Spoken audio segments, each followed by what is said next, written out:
नमस्कार। प्राचीन इतिहास के इस लेक्चर में आपका स्वागत है। आज से हम प्रतिदिन प्राचीन इतिहास के जो टॉपिक हैं, विभिन्न आयामी टॉपिक हैं, उनकी चर्चा करेंगे और उनका विश्लेषण करेंगे। तो आइए बात करते हैं कि हम किस तरीके से चर्चा करेंगे और किस तरीके से अपनी इस कक्षा को पूरा करेंगे। इसकी रणनीति पर बात कर लेते हैं। तो हम टॉपिक वाइज टॉपिक जो आपके इम्पोर्टेंट सब्जेक्ट बनते हैं, इंपॉर्टेंट टॉपिक बनते हैं एग्जाम में, उदाहरण के तौर पर सिंधु घाटी सभ्यता, फिर इसके बाद वैदिक सभ्यता से क्वेश्चन बनते हैं, उत्तर वैदिक काल से क्वेश्चन बनते हैं, मौर्य काल से क्वेश्चन बनते हैं, मौर्योत्तर काल से बनते हैं, हर्ष के काल से बनते हैं। तो हम सभी टॉपिकों को, सभी आयामों को पूरी तरह कवर करेंगे एक एक करके और कोशिश करेंगे कि एक विस्तृत अवधारणा विकसित हो जाए ताकि आपके एग्जाम में प्रश्न आए यहाँ से तो आप बड़े ही अच्छे तरीके से और बड़े ही आसानी से उनको सॉल्व कर पाए। तो आइए बात करते हैं हिस्ट्री के यानी इतिहास के टॉपिक 1 पर। और पहले जानते हैं कि इतिहास होता क्या है और इतिहास क्या कहता है, इतिहास की परिभाषा क्या होती है। तो साथियों, बहुत ही आसान है इतिहास की परिभाषा। हम इसको हिंदी में कवर करने वाले हैं। इतिहास बहुत ही डायनामिक, यानी अगर कहें तो एक गतिशील अवधारणा है इतिहास, क्योंकि इतिहास के बारे में लोग अपने अपने हिसाब से अलग अलग तथ्य देते हैं। कुछ लोग जो एपिक होते हैं, जो महाकाव्य होते हैं, उनको इतिहास मानते हैं। कुछ लोग अभिलेखों को इतिहास मानते हैं। कुछ लोग मुद्रा शास्त्र वश को इतिहास मानते हैं। इतिहास पढ़ने का भी सबका तरीका अलग अलग होता है। कुछ लोग मार्क्सवादी इतिहास मानते हैं। ये इतिहास के अलग अलग अप्रोच होते हैं पढ़ने के, तो हमें इन पर ज्यादा नहीं जाना है, लेकिन फिर भी थोड़ा समझ लेते हैं। कुछ लोग मार्क्सवादी व्याख्या के साथ इतिहास पढ़ते हैं। कुछ लोग सबाल्टर्न दृष्टिकोण के साथ इतिहास पढ़ते हैं। क्या होता है सबाल्टर्न? आपने नहीं सुना होगा ये शब्द। जो आम लोग होते हैं, आम लोग, जो पब्लिक होती है, जो जनता होती है, जो गरीब तबका होता है, जो निम्न वर्ग होता है, उसके दृष्टिकोण से इतिहास पढ़ते हैं। कुछ लोग मार्क्सवादी का मतलब ये हो गया, जो भी इतिहास में जो भी जंग हुई है, जो भी लड़ाइयां हुई हैं, कुल मिला के अर्थ को यानी पूंजी को हासिल करने के लिए ये पूरा इतिहास इस दृष्टि से लिखा गया है। इसी तरह कुछ लोग पूंजीवादी दृष्टि से इतिहास पढ़ते हैं। कुछ लोग कुछ लोग सिर्फ जो राजनीति होती है, राज व्यवस्था, जैसे आप जानते हैं अक्सर इतिहास में युद्ध होते रहे राज को हासिल करने के लिए, राज्य को हासिल करने के लिए। तो कुछ लोग राजनीति के दृष्टिकोण से, राज व्यवस्था के दृष्टिकोण से और पूंजीपति दृष्टिकोण से इतिहास पढ़ते हैं। तो इतिहास पढ़ने के अपने अलग अलग उपागम होते हैं। तो हमारा उपागम क्या रहेगा? हम बिल्कुल एनसीईआरटी की तरह सारे दृष्टिकोणों पर फोकस करेंगे, उस सारे दृष्टिकोणों को पढ़ेंगे और एक एक पर चर्चा भी करेंगे। हालांकि उपागम होते हैं इतिहास पढ़ने के, यानी दृष्टिकोण होते हैं कि कौन किस दृष्टिकोण से इतिहास को पढ़ रहा है। जब मार्क्सवादी विचारक इतिहास पढ़ते हैं तो वो देखते हैं कि अगर मौर्य काल से लेके मौर्योत्तर काल आया तो ये क्यों आया, ऐसा क्या हुआ। तो वो देखते हैं कि मौर्यों के पास बहुत ज्यादा संपत्ति हो गई थी, तो इसलिए क्या किया, संपत्ति हो गई तो पुष्यमित्र सुंग ने ये सत्ता हासिल करने के लिए उसके अंतिम राजा को मार दिया और सत्ता हासिल कर ली। वो इस तरीके से देखते हैं। और इससे क्या हुआ, ये संपत्ति आई कहाँ से? ये संपत्ति आई जो गरीब होते हैं, मजदूर होते हैं, उनसे खूब सारा टैक्स छीना गया, खूब सारा टैक्स हासिल किया गया। इस तरीके से ये राजा लोग अमीर हो जाते थे, राजा लोगों के पास बहुत सारी पूंजी हो जाती थी और गरीब जो जनता होती थी उसका शोषण किया जाता था। तो एक अलग अलग अप्रोच होती है, अलग अलग दृष्टि होती है इतिहास पढ़ने की। ये उपागम होते हैं, विभिन्न उपागम। इन पे आगे चल के हम बात करते रहेंगे। अभी और हम क्या बात करने वाले हैं? आज हम बात करने वाले हैं इतिहास क्या है। तो सबसे पहली बात, आप जैसा कि समझ गए होंगे, जानते भी होंगे, जो भूतकाल की घटनाएं होती हैं, पास्ट यानी जो भूतकाल की घटनाएं होती हैं, भूतकाल की घटनाओं घटनाओं सभ्यता के विकास, सभ्यता के विकास विकास आदि का अध्ययन ही, आदि का अध्ययन ही इतिहास है।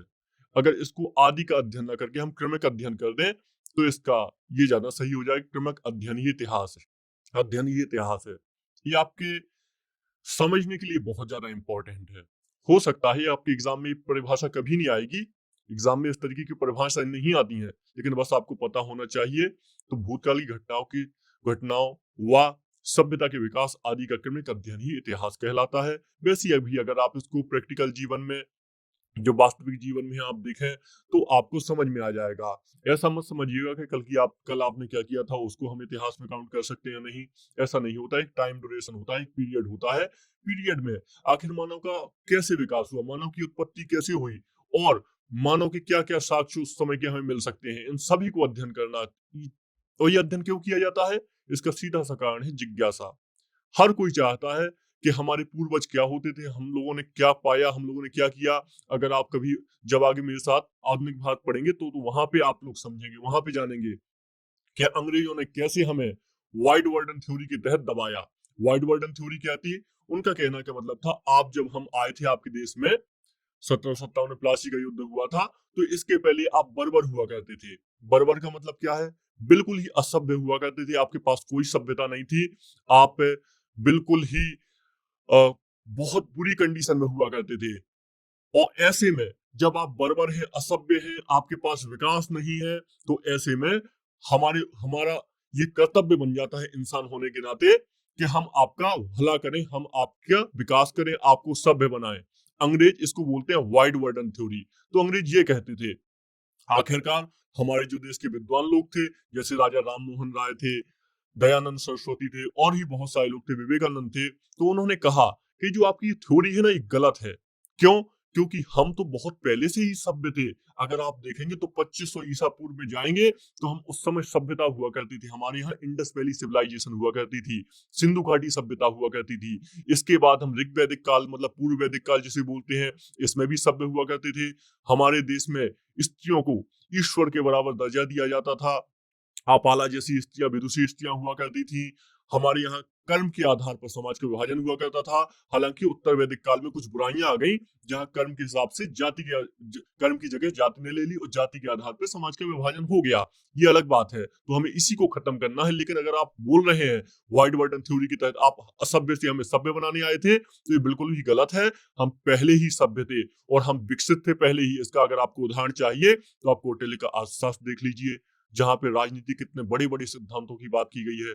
पाणिनि का अष्टाध्यायी देख लीजिए, आर्यभट्ट के ग्रंथ देख लीजिए, आर्यभट्टियम, और भी तमाम ग्रंथ देख लीजिए। आपको और भी ज्वलंत उदाहरण चाहिए तो गुप्त काल की मूर्ति कला देख लीजिए, अशोक के अभिलेख देख लीजिए आप। अशोक ने कितने बड़े बड़े अभिलेख लिखे, जहां पे सहिष्णुता, धर्मार्थ, पशुओं का वध न करना जैसी शिक्षाएं दी गई हैं, जो किसी भी असभ्य समाज में तो मुमकिन ही नहीं है, सभ्य समाज में ही पॉसिबल है। अगर आपको और देखना, हमारा गणित का ज्ञान देखना, क्या हमें गणित पता थी, तो आप देख लीजिए हमारे यहाँ पे वैदिक काल में सुलभ सूत्र में ज्यामिति के ज्ञान की बात की गई है। ज्यामिति, तो हमारे यहाँ सुलभ सूत्र में ज्यामिति के ज्ञान की बात की गई है। वहां पे यज्ञ वेदी को ज्यामिति के हिसाब से बनाया गया है। इसका अर्थ हमें पहले ही पता था कि ज्यामिति क्या होती है, गणित क्या होती है। इसके अलावा आपको और देखना हो कि संख्याओं का हमें ज्ञान था, तो ये भी देख लीजिए, हमारे वेदों में लिखा है, अष्टकर्णी लिखा है, गाय को अष्टकर्णी कहा गया है, 8 कर्णों वाली। तो ये भी संख्याओं का ज्ञान दर्शाता है। तो अगर आप हमें बर्बर से सभ्य बनाने आए हैं तो आप गलत कर रहे हैं, आप हमारा सिर्फ शोषण करने आए हैं। ये बात प्रूव कर दिया आखिरकार हमारे देश के जो बड़े बड़े लीडर थे, महात्मा गांधी जी ने अभी आगे चल के ये बात प्रूव कर दी। इस तरीके से जो भारतीय अपने आप को दबा कुचला समझते थे, उनके अंदर एक भावना आई कि हम दबे कुचले नहीं है, हमने तो इस विश्व को बहुत कुछ दिया है। तो साथियों, ये कुल मिला के सारी चर्चा इसलिए थी, हमें इतिहास क्यों पढ़ना चाहिए, आखिर इतिहास का अर्थ क्या है, हमें इतिहास पढ़ना क्यों चाहिए, ये बताने का मैंने प्रयास किया है यहाँ पे। और इस इतिहास के अध्ययन ने ही जो भारतीयों के अंदर भावना थी ना कि अंग्रेज तो हमारे माई बाप होते हैं, अंग्रेज ही हमारे माई बाप हैं, हम अंग्रेजों के सामने कुछ नहीं है, इस इतिहास के अध्ययन ने ही ये भावना को दूर किया। तो आप भी समझ गए होंगे इतिहास का अध्ययन क्यों जरूरी होता है। एग्जाम्पल के तौर पर एक आधुनिक दृष्टिकोण से बताता हूँ आपको। ये आपके इतिहास के अध्ययन में भी आसान रहेगी चीज, और आपको नॉलेज भी आपका इंक्रीज करेगी। ऐसे में आपका एक और कॉन्सेप्ट भी क्लियर होगा कि आखिर हम इतिहास का अध्ययन क्यों करते हैं। साथियों, एक बड़ी अच्छी किताब है, और इस किताब का हम स्रोत इसलिए ले रहे हैं क्योंकि ये आधुनिक रिसर्च के आधार पर किताब लिखी गई है। नई रिसर्च दर्शाती है किताब। आप बहुत जगह देखेंगे तो हर समय पे एक लगभग डेटा दिया जाता है मनुष्य के इस दुनिया में आने का, लेकिन इस किताब में एक्यूरेट डेटा दिया गया है। तो नई किताब है ये, और नई रिसर्च के साथ ये किताब है, युval नोआ हरारी सर की किताब है द सेपियंस। तो इस सेपियंस नाम की जो किताब है, इसमें मानव का इतिहास बताया गया है, आखिर मानव इस दुनिया में कैसे आया। तो आप यहाँ देखिएगा इतिहास का क्या इसमें इतिहास का फायदा होगा। यहाँ पे हमें ये पता चलेगा कि हम कैसे आज से 25 लाख साल पहले, हम 25 लाख साल पहले ऑस्ट्रेलोपिथिकस, ऑस्ट्रेलोपिथिकस हमारा शुरुआती मानव है, ऑस्ट्रेलोपिथिकस ये सबसे शुरुआती मानव है इस धरती का। तो इसका कब हुआ, कब ये दुनिया में आया, ऑस्ट्रेलोपिथिकस 25 लाख साल पहले आया। किस नस्ल से आया, तो चिंपैंजी, जो बंदरों की एक प्रजाति होती है चिंपैंजी, इसके विकास का परिणाम था। जब चिंपैंजियों का धीरे धीरे विकास हुआ तो ये ऑस्ट्रेलोपिथिकस के रूप में बदल गए। तो आखिरकार ऑस्ट्रेलोपिथिकस आया, कहाँ पे इसका जन्म हुआ सबसे शुरुआती मानव का, इसका सबसे शुरुआती जन्म हुआ अफ्रीका महाद्वीप में।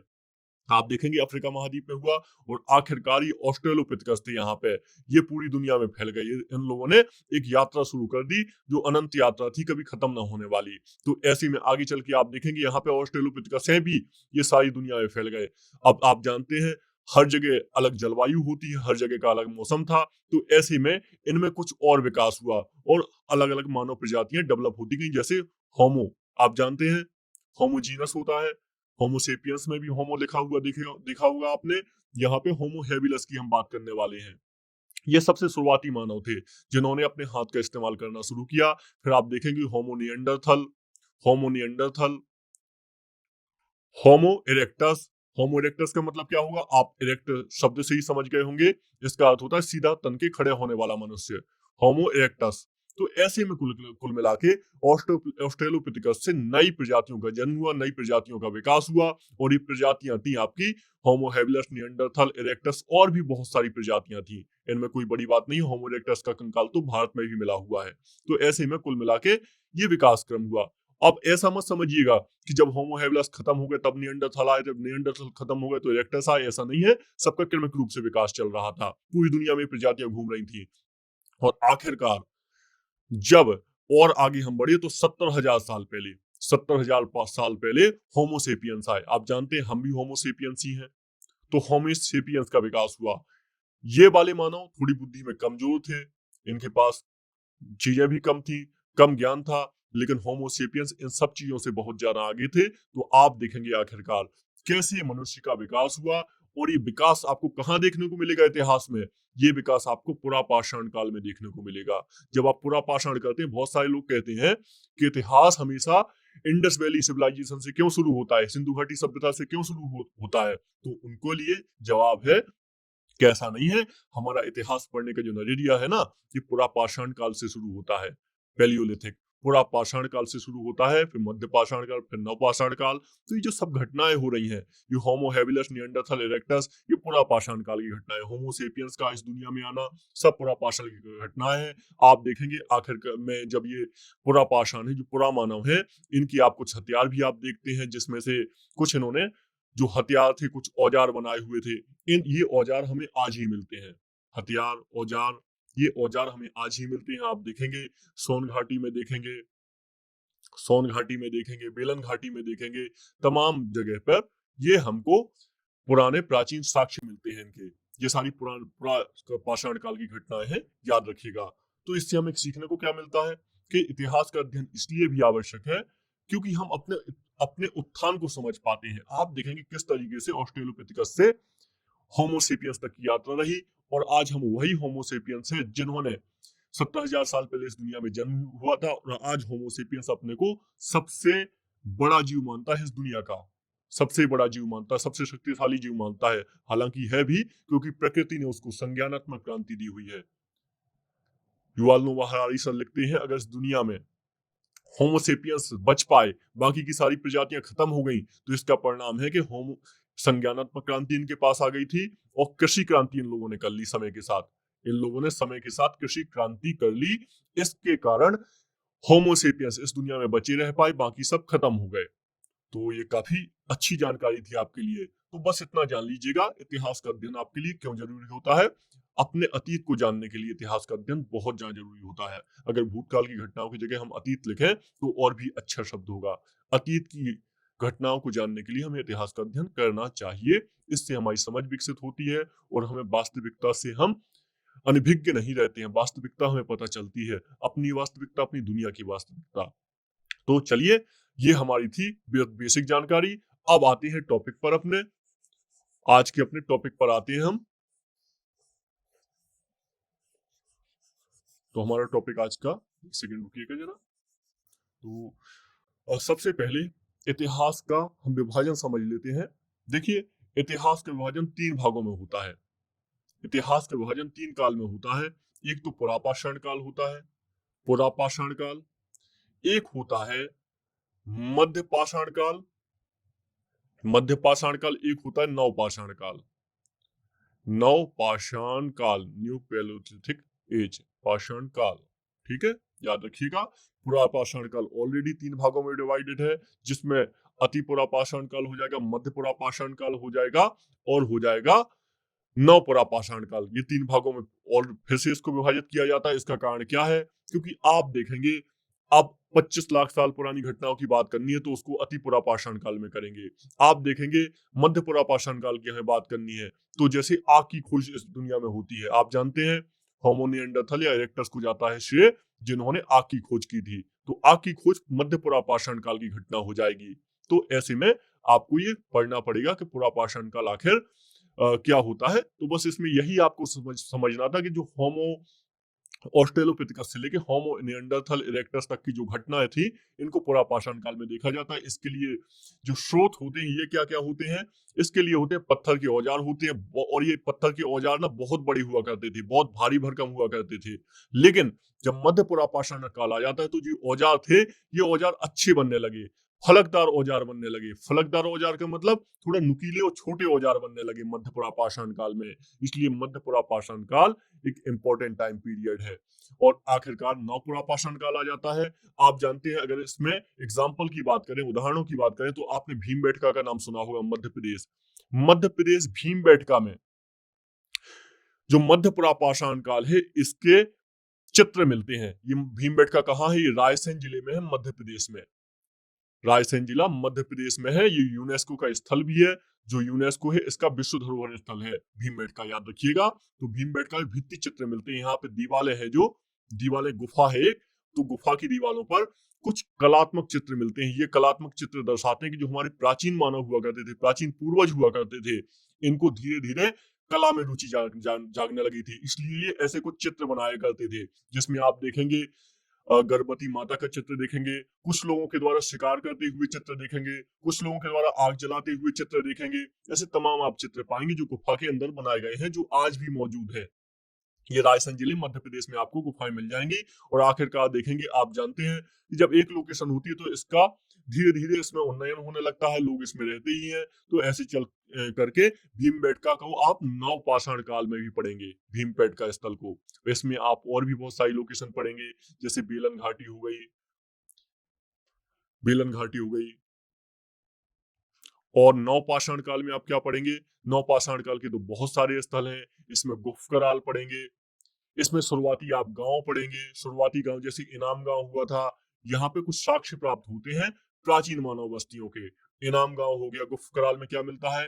गुफकराल में एक समाधान मिलता है कुत्ते के साथ। ये कश्मीर में है गुफकराल, याद रखिएगा। इसमें मेहरगढ़ का साक्ष्य मिलता है। मेहरगढ़ क्यों इंपॉर्टेंट है?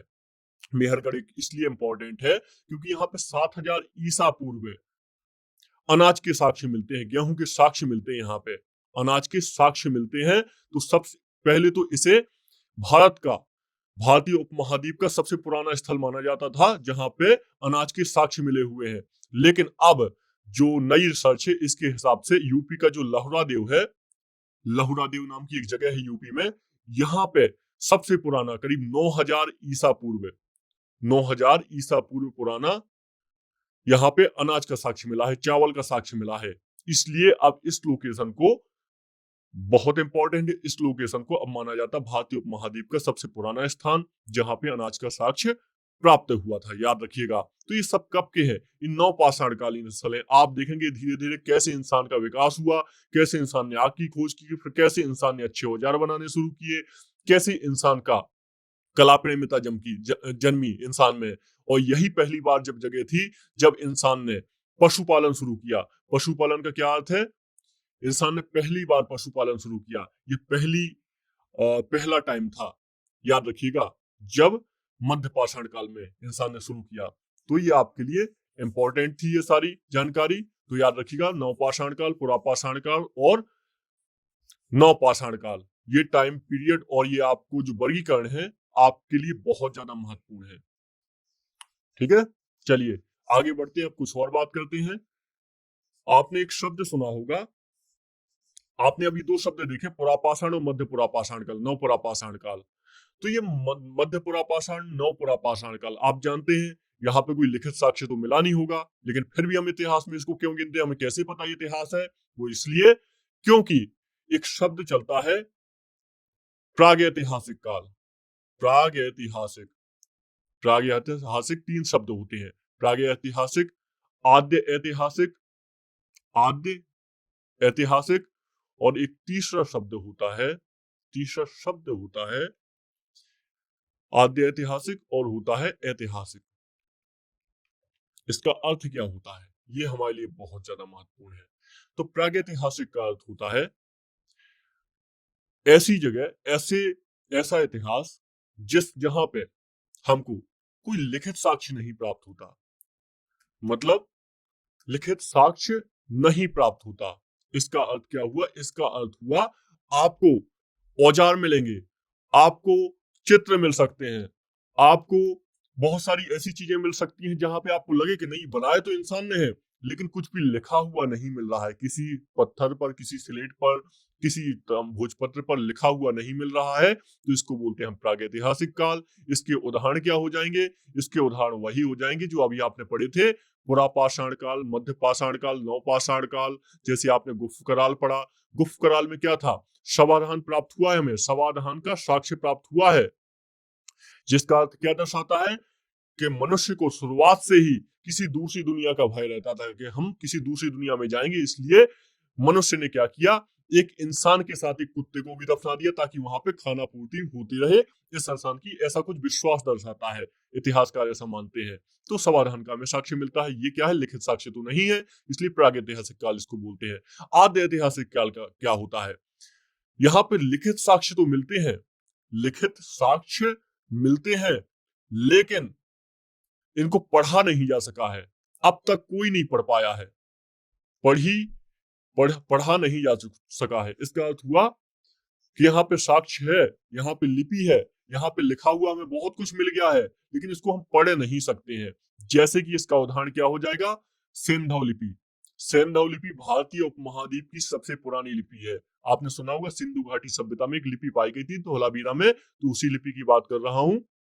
सिंधव लिपि की ये एक चित्रात्मक लिपि थी, जैसे इसमें कुछ शब्द लिखा जाता था तो ऐसे कुछ शब्द इसमें लिखे जाते थे चित्र की दृष्टि से, तो इसको पढ़ा नहीं जा सका है आज तक। जबकि हाल फिलहाल की जो मेसोपोटामिया की लिपि भी है, अन्य सभ्यताओं की लिपि है, इनको पढ़ा गया है, लेकिन इसको नहीं, अभी तक कोई भी नहीं पढ़ पाया है। अंग्रेजों ने भी बहुत प्रयास किया, नहीं पढ़ पाए। तो आप ये याद रखिएगा, सिंधव लिपि ये क्या है? आद्य ऐतिहासिक। ऐतिहासिक क्या हो जाएगा? लिखित साक्ष्य भी है और ये पढ़े भी जा चुके हैं, ये साक्ष्य भी है और ये पढ़े भी जा चुके हैं, इसको बोलते हैं ऐतिहासिक काल। ये आपके लिए बहुत ज्यादा महत्वपूर्ण है, लिखे भी गए हैं, पढ़े भी गए हैं, इसको ऐतिहासिक काल बोलते हैं, याद रखिएगा। तो ये बेसिक क्राइटेरिया, बेसिक डिवाइडेशन है, बहुत ही साधारण विभाजन है इतिहास का। इससे क्या है, आपकी समझ बेहतर होगी और आपको पता चलेगा कि आखिर हम पाषाण काल क्यों पढ़ रहे हैं, क्योंकि ये भी इतिहास का भाग है, हालांकि प्रागैतिहासिक का भाग है, क्योंकि यहाँ पे लिखित साक्ष्य नहीं है। आपके एग्जाम में सीधे प्रश्न ही पूछते हैं आद्य ऐतिहासिक का मतलब क्या होता है, तो आपको पता होना चाहिए आद्य या प्राक ऐतिहासिक दोनों एक ही शब्द है। फिर ऐतिहासिक काल हो जाएगा, लिखित साक्ष्य पढ़े जा सके। अब इसको आप देख लेंगे, बुद्ध काल से लेके, बुद्ध और वैदिक काल भी, बुद्ध काल से लेके सीधे आज तक के समय पीरियड, टाइम पीरियड को देख लेंगे, तो इसको ऐतिहासिक काल में हम काउंट करते हैं। ये एक बेसिक डिवाइडेशन था, याद रखिएगा। अब सबसे बड़ी बात आती है, आखिर हमें ये ऐतिहासिक काल, प्रागैतिहासिक काल का पता चल गया, हमको कुछ हथियार मिले थे, कुछ पत्थर मिले, कुछ हड्डी के औजार मिले, तो ये हमने आद्य ऐतिहासिक और ऐतिहासिक का प्रागैतिहासिक समझ लिया हमने। लेकिन ये ऐतिहासिक काल के स्रोत क्या होते हैं? इतिहास लिखने के, आप देखते हैं इतिहास लिखा जाता है, इतिहास लिखने के स्रोत क्या होते हैं, ये आपके लिए जानना इसलिए जरूरी है क्योंकि इससे आपकी समझ बेहतर होगी कि आप इतिहास आखिर कहाँ से पढ़े, किसको माने किसको ना माने।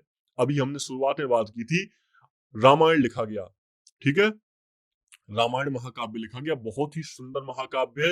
एक अगर समझे इसको तो नीति शास्त्र, नैतिकता का बहुत बड़ा ये स्रोत है। अगर आपको नैतिकता सीखनी है, अगर आपको राजनीति सीखनी है, अगर आपको अर्थशास्त्र सीखना है, अगर आपको बेसिक कुछ प्रोटोटाइप बेसिक मैनर सीखने हैं, तो रामायण बहुत बड़ा है, बहुत अच्छा ग्रंथ है। इसमें इतनी अच्छी चीजें लिखी हुई हैं कि आप पढ़ेंगे तो बहुत खुश हो जाएंगे अगर आपने इसको सही तरीके से पढ़ा। अभी हम इस पर बात नहीं करेंगे, इस पर कभी और बात करेंगे। तो रामायण है। अब रामायण को अगर आप इतिहास लिखने का एक साधन मान लें तो इसमें दिक्कत हो जाएगी। कैसे दिक्कत हो जाएगी? उदाहरण के तौर पर करीब 2000 ईसा पूर्व या इसके पहले रामायण में अयोध्या नगरी में श्री राम के राज्य की बात कही गई है। लेकिन जब इतिहासकार अयोध्या की खुदाई करते हैं, रामशरण शर्मा अपनी एनसीईआरटी की किताब में भी ऐसा लिखते हैं श्री रामशरण शर्मा जी, तो वहां पे व्यापक तौर पे ऐसे कुछ साक्ष्य नहीं प्राप्त होते हैं, ऐसे कुछ साक्ष्य नहीं मिल पाते। हालांकि कुछ मिलते हैं जो बताते हैं कि यहाँ पे अयोध्या हुआ करती थी पुरानी, लेकिन व्यापक तौर पर साक्ष्य नहीं मिलते हैं। ऐसी महाभारत का है, पहले इसका नाम जयस संहिता हुआ करता था, जयस। फिर इसमें श्लोकों की मात्रा बढ़ी तो इसको भारत कर दिया गया, और बाद में इसको महाभारत कर दिया गया। ये एक ग्रंथ है जो वैदिक आर्यों की एक युद्ध का वर्णन करता है। तो ये महाभारत हो गया। अगर इसके आधार पर अब हम इतिहास लिखने की कोशिश करेंगे तो शायद मुमकिन नहीं हो पाएगा। ऐसे में क्या करते हैं इतिहासकार, यहाँ पे इनका संज्ञान तो लेते हैं, इनको पढ़ते हैं, इनसे समझते हैं, तात्कालिक जो समाज था उसकी संरचना को समझ पाते हैं, लेकिन पूरी तरीके से इतिहास लिखने में असक्षम होते हैं। तो इसलिए कुल मिला के आप इनको पूरी तरह इतिहास नहीं कह सकते हैं महाकाव्यों को। ये महाकाव्य है और देश की धरोहर है, लेकिन फिर भी इनको इतिहास लिखने के लिए पर्याप्त नहीं माना जाता है। ऐसे में क्या करते हैं इतिहासकार अन्य स्रोतों पे जाते हैं। वो क्या ढूंढते हैं? वो सिक्के, अभिलेख ढूंढते हैं। सबसे पहले तो अभिलेख ढूंढते हैं। अभिलेख आप जानते हैं, किसी राजा के द्वारा किसी चट्टान पर, किसी भोजपत्र पर अपनी प्रशंसा में या किसी बात को लिखा गया होता है, उसको अभिलेख बोलते हैं। उदाहरण के तौर पे आप देखते हैं हाथी गुम्फा अभिलेख खारवेल का, ये अशोक के टाइम का है। एक राजा हुआ करते थे, हाथी गुम्फा अभिलेख अशोक के टाइम का हो जाएगा। ऐसे ही अशोक के और भी बहुत सारे अभिलेख मिलते हैं। आप देखेंगे एरण अभिलेख मिलता है गुप्त काल का, जिसमें सती प्रथा का प्राचीनतम साक्ष्य उपस्थित है। तो ऐसे कुल मिला के अभिलेख मिलते हैं जो हमें बताते हैं कि उस समय के समाज में, उस समय की राजनीति में आखिर क्या चल रहा था, क्या क्या प्रसिद्ध था, कैसी चीजें होती थी। तो अभिलेख होते हैं इतिहास लिखने के लिए बहुत अच्छा माध्यम माने जाते हैं, बहुत अच्छा स्रोत माने जाते हैं। दूसरा हो जाएगा भौतिक सामग्री। भौतिक सामग्री में आप देखते हैं तात्कालिक समय की बहुत सारी ऐसी चीजें मिल जाती हैं। उदाहरण की बात करें, सिंधु सभ्यता में आपको सांचा मिला, वहां पे पीतल का सांचा मिला, आपको वहां पे हाथी दांत का सांचा मिला, आपको एक मूर्ति मिली कांस्य की। तो ये सब कैसे मुमकिन हो पाता है? जो बड़े बड़े टीले होते हैं, क्या होता है, कोई स्थान है, यहाँ पे एक कोई सभ्यता रही है, अब धीरे धीरे यहाँ पे सभ्यता थी, यहाँ कुछ मकान बने थे, बहुत सारी चीजें थी, अब यहाँ पे धूल चढ़नी शुरू हो जाती है। तो ऐसे कुल मिला के ऐसे धीरे धीरे यहाँ पे टीले बन जाते हैं। इससे अर्थशास्त्रियों, इससे जो पुराशास्त्री उनको समझ में आता है कि 100% यहाँ पे कुछ दबा हुआ है। वो जब वो इसकी खुदाई करते हैं, धीरे धीरे इसको हटाना शुरू करते हैं, तब उनको साक्ष्य प्राप्त होते हैं। तो ऐसे बहुत सारे साक्ष्य मिले। उदाहरण है इसका सिंधु घाटी सभ्यता। आप देखते हैं सिंधु घाटी सभ्यता का जब उत्खनन हुआ, तब उन्होंने महास्नानागार पाया, उन्होंने धौलावीरा नगर पाया, उन्होंने मोहनजोदड़ो पाया, उन्होंने कांस्य मूर्ति पाई। उनको पता चला ये कांस्य सभ्यता थी। और ये कब हुआ? 1921 से ही शुरू हुआ है, तो बहुत पुरानी बात नहीं है। तो ये 100 साल लगभग पुरानी बात है। तो ये आपके लिए काफी इंपॉर्टेंट है। तो भौतिक जो अवशेष होते हैं, भौतिक सामग्री होती है, इससे ये भी एक बड़ा स्रोत होते हैं। इसके अलावा तीसरा नंबर, इसके अलावा और क्या स्रोत होते हैं? सिक्के। सिक्के एक बहुत बड़ा स्रोत हो सकते हैं। तो सिक्के भी बहुत महत्वपूर्ण स्रोत होते हैं, क्योंकि इनसे हमें पता चलता है कि आखिर उस समय कौन कौन सी धातु प्रचलित थी और सिक्के बनाने के लिए क्या किया जाता है। आप देखेंगे कुछ सिक्कों में राजाओं का उल्लेख भी है। तो ऐसे में उस समय की राज्य व्यवस्था को समझने में आसानी होती है। इसके साथ आपको ये पता चलता है कि आप देखेंगे जब साउथ में जाएंगे, आंध्र प्रदेश के आसपास, तो वहां पे देखेंगे सात वाहन शासकों ने शीशे के सिक्के चलाए। शीशे के सिक्के चलाए, तो आपको पता चलेगा वहां पे शीशे की उपलब्धता है, इसलिए शीशे के सिक्के चलाए।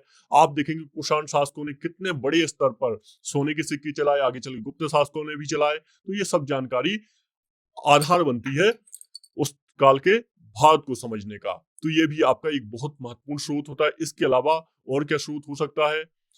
प्रशस्ति जो होती है, जो उनके कवि लिखा करते हैं, राजाओं के नाम पर प्रशस्ति लिखते हैं, जैसे इलाहाबाद में प्रयागराज प्रशस्ति, प्रयाग प्रशस्ति समुद्रगुप्त की, ऐसी प्रशस्तियां हो गई।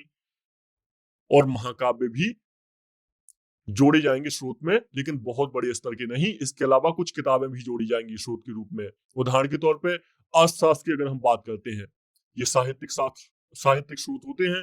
अब अर्थशास्त्र में आप देखेंगे तो आपको तात्कालिक समाज की जानकारी मिल जाएगी, तात्कालिक राज्य व्यवस्था की जानकारी मिल जाएगी, तात्कालिक मुद्रा की जानकारी मिल जाएगी, जो कौटिल्य का अर्थशास्त्र है। ऐसे ही आपका एक और स्रोत है विदेशी लेखक। आप जानते हैं भारत में यदा कदा विदेशी लेखक आते रहे हैं। ऐसे में मेगास्थनीज भी भारत आया था, और मेगास्थनीज ने एक इंडिका नामक किताब लिखी थी। अब इस इंडिका नामक किताब में तात्कालीन भारत की हमें जानकारी प्राप्त होती है। तो इसलिए ये विदेशी लेखक भी बहुत ज्यादा महत्वपूर्ण है भारत के इतिहास को समझने के लिए। तो हमने साथियों बात की जो इतिहास है हमारा, इतिहास कैसे लिखा गया, इतिहास कैसे पढ़ा जाता है, और इतिहास के उपागम क्या होते हैं, इतिहास के स्रोत क्या होते हैं, इन सब के बारे में हम जाना। तो ये आपके लिए काफी महत्वपूर्ण जानकारी थी, याद रखिएगा।